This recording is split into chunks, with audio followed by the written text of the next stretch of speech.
नागपूर जिल्हा मौदा तालुक्यातील खात येथे महायुतीचे उमेदवार चंद्रशेखरजी बावनकुळे यांच्या जाहीर सभेचे आयोजन करण्यात आले। त्यावेळी सभेला उपस्थित आमदार प्रवीणजी दरेकर, कामठी मौदा विधानसभेचे आमदार टेकचंद सावरकर, राधाताई अग्रवाल, जिल्हा परिषद सदस्य खात अनिल निधान, मुकेश अग्रवाल, कैलाश वैद्य, अशोक हटवार, सदानंद निमकर, चांगो तिजारे, निशाताई सावरकर, निलिमाताई घाटोडे, माधुरीताई वैद्य, सरपंच खात राजेश गिरीपुंजे, रवींद्र मंडारकर व गावकरी नागरिक, बाहेरगावून आलेले असंख्य कार्यकर्ते हजारोच्या संख्येने सभेला उपस्थित होते। शबीलाल गिरीपुंजे, राज्य प्रतिनिधी, नागपूर। आणि डीबीटीच्या माध्यमातून डायरेक्ट बेनिफिशियरी अकाउंट यांच्या माध्यमातून पुरेपूर लाभ हा आमच्या सर्वांच्या खात्यात यायला सुरुवात झाली। यापूर्वी सर्वांना अर्धच पैसे त्यांच्या खात्यात यायचे, पूर्ण त्यांना मिळत नव्हता, पण आम्ही संपूर्ण लाभ आमच्या जनतेपर्यंत पोहोचवला आहे आणि बावनकुळे साहेबांच्या माध्यमातून आमच्या खातचा सर्वांगीण विकास झालेला आहे। आज वेळ आमची आहे, आम्हा सर्वांना साहेबांच्या मागे प्रचंड ताकदीने उभं राहायचं आहे। एक गोष्ट पुन्हा सांगू इच्छिते की ज्या वेळेस आमचा हा आरोपी पूल झाला त्यावेळेस त्याच्या सर्व्हिस रोडची त्याच्यामध्ये कुठेही हे नव्हतं, पण जेव्हा साहेब देवमंडळीच्या मंदिरामध्ये आले आणि आम्ही साहेबांना सांगितलं की साहेब हा आरोपी पुलिया तर बनत आहे, पण लोकांना जाण्या येण्याचा रस्ता हा अत्यंत खराब आहे, लोकांना जाता येत नाही, तर ही समस्या त्यांच्या लक्षात आणून दिली आणि साहेबांनी लगेच तिथूनच फोन लावला आणि सर्व्हिस रोड आम्हाला करून दिला आणि आज चांगल्या प्रकारे तो रोड चालू आहे। एवढा खालीची व्यवस्था नसता नाहीये ती साहेबाच्या प्रेरणेतून, आपल्या सर्वांच्या आशीर्वादानं मला तिकीट दिली आणि या 5 वर्षामध्ये विकास करण्याऐवजी विदर्भामध्ये जेवढे प्रकल्प, जेवढ्या मंजुऱ्या आल्या होत्या, तो आपल्या सर्वांच्या आशीर्वादानं 2.5 वर्षामध्ये या राज्यात सरकार आली। त्यानंतर या मौदा तालुक्याचा विकास करण्याची भूमिका बावनकुळे साहेबांच्या नेतृत्वामध्ये आपण या विधानसभेमध्ये 3,000 कोटी रुपयाचे विकास कामं आणले। आपल्या तालुक्यातही मोठ्या प्रमाणात विकासाचे कामं आणले आणि या विकासाच्या कामाच्या आपल्या तालुक्याचे अनेक पुलं आपण करण्याचं काम केलं आहे। मी काय खूप वेळा या खात गावाची परिस्थिती काय होती, या तालुक्याची परिस्थिती काय होती हे जाणून या तालुक्यामध्ये 10 वर्षात साहेबांनी खऱ्या अर्थाने मोठा विकास केला। पालकमंत्री होते, हे लाईनची आरपीआय युतीचे लोकप्रिय उमेदवार, आपल्या सगळ्यांचे नेते, पार्टीचे प्रदेशाचे अध्यक्ष आदरणीय चंद्रशेखर बावनकुळे साहेब, ज्यांनी या ठिकाणी आता मार्गदर्शन केलं, ते या मतदारसंघाचे सन्माननीय आजी, व्यासपीठावरील भारतीय जनता पार्टी, शिवसेना, महायुतीचे सर्व सन्माननीय पदाधिकारी, अशा प्रकारची हमी घेऊन, विश्वास घेऊन मी या ठिकाणी जाणार आहे। बांधवांनो, निवडणूक बावनकुळे साहेब सर्व भाषणात सांगतात त्याप्रमाणे कोण आमदार होणार, कोण खासदार होणार किंवा कोण मंत्री होणार यासाठी महत्वाची नाही, तर गेल्या 2 वर्षामध्ये महायुतीनं ज्या पद्धतीनं या महाराष्ट्राला विकासाकडे नेलंय आणि त्या महाराष्ट्राच्या विकासाची गती, प्रगती पुढे नेणारी आणि आपलं भविष्य ठरवणारी ही निवडणूक आहे। खरं म्हणजे मला बावनकुळे साहेबांचं आश्चर्य वाटतं। आपल्याकडे म्हण आहे की घार आहे, एवढा आवाज नाही होणार निवडणूक। माझा आवाज पेटला, तुमचा आवाज नाही पेटला पाहिजे।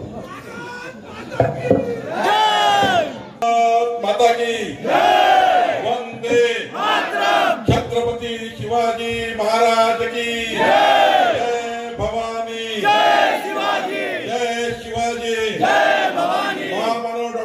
आंबेडकर की जय श्री राम हर हर महादेव हर हर महादेव।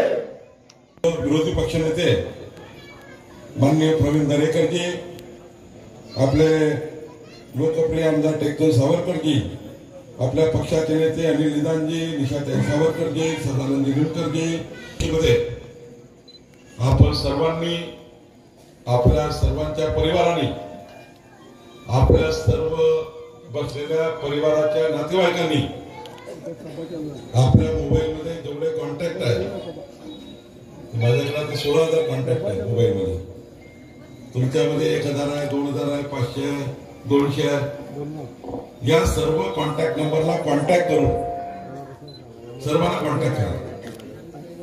तुम्ही जे काही आतापर्यंत धार्मिक कार्य केला, बाबाचं कार्य केलं, समाज कार्य केलं, धार्मिक कार्य केलं, काला केला, पूर्ण करतो असं सरकार आणण्याकरता आणि महाराष्ट्र सरकारमधून मोठ्या प्रमाणावर केंद्र सरकार, राज्य सरकारच्या योजना आपल्या भागात आणण्याकरता आणि आपल्या भागाचा विधानसभा सदस्य म्हणून तुम्ही मला सर्वांनी आपल्या जीवनातले दिवस देऊन 20 तारखेपर्यंत आपल्या जीवनातला काळ काढून मला 1 नंबरची मशीनवरची 1 नंबरची बटन दाबून मला प्रचंड बहुमताने विजयी कराल अशी विनंती करण्याकरता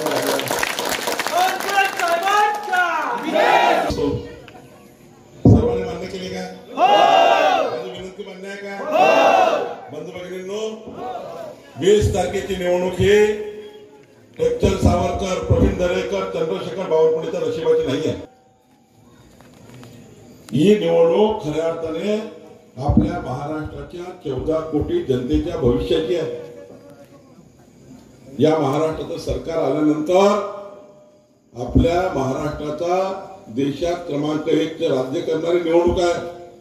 ही निवडणूक खऱ्या अर्थाने आपल्या पुढचे 5 वर्ष जे सरकार मायबाप येणार आहे, जे सरकार आपल्याकरता काम करणार आहे, जे सरकार विरोधी पार्टीमध्ये होतो,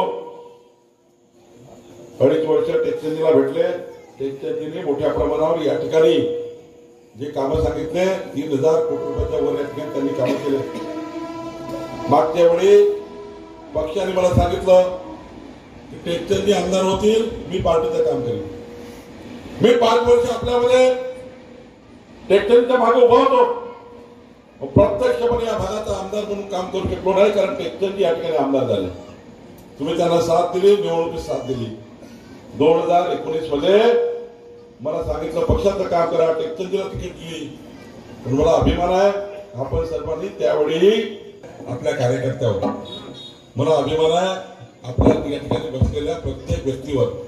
खरं तर 20 तारखेची निवडणूक ही या महाराष्ट्राच्या देशातल्या 58 योजना, या महाराष्ट्रातल्या देशातल्या सरकारच्या 58 योजना खातमध्ये, सर्कलमध्ये मोदत आणणारी निवडणूक आहे।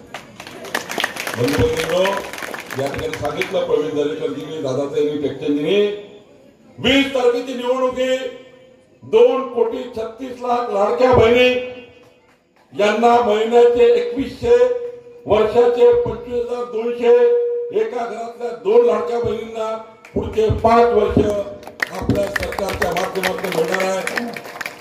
आणि आमच्या लाडक्या बहिणींनी सांगितलं हे पैसे वाढवून पाहिजे आहे, पुढच्या काळात आपलं सरकार हे पैसे वाढवून देणार आहे। बंधूंनो, हे पैसे वाढवून देणार आहे। काल काँग्रेसचा एक लीडर म्हणाला, काँग्रेस पक्षाचा अध्यक्ष म्हणाला, मल्लिकार्जुन खरगे म्हणाले, काँग्रेसचे देशाचे अध्यक्ष म्हणाले, नाना पटोले म्हणाले, सुनील केदार म्हणाले, विजय वडेट्टीवार म्हणाले, प्रणिती शिंदे म्हणाल्या, आम्हाला योजना परवडत नाही, आम्ही बंद करू। बंधू भगिनींनो, त्यांना परवडत नाही, पण आपल्याला का परवडतं? आपल्या 2,36,00,000 बहिणींना का आपण बना देऊ? दिवाळीची त्या ठिकाणी ओवाळणी का टाकू? आपण का टाकू? कारण काय? आपल्याजवळ कुठला पैसा आला? आपल्याजवळ पैसे याच्याकरता आहे, या देशाचे पंतप्रधान नरेंद्र मोदीजी आपल्या सोबत आहे। नरेंद्र मोदीजी आपल्या सोबत आहे। आपलं डबल इंजिन सरकार आहे, केंद्रामध्ये मोदीजी 2029 पर्यंत। बनवा व्हिडिओ, पाठवा व्हिडिओ, आम्ही तुमच्या न्याय हक्कासाठी लढा देऊ। ताज्या बातम्या व घडामोडींसाठी पाहत राहा फक्त महाराष्ट्र लाईव्ह न्यूज. आजच आमच्या चॅनलला सबस्क्राईब करा, शेअर करा, कमेंट करा आणि हो, बेल आयकॉन दाबायला विसरू नका. जय महाराष्ट्र.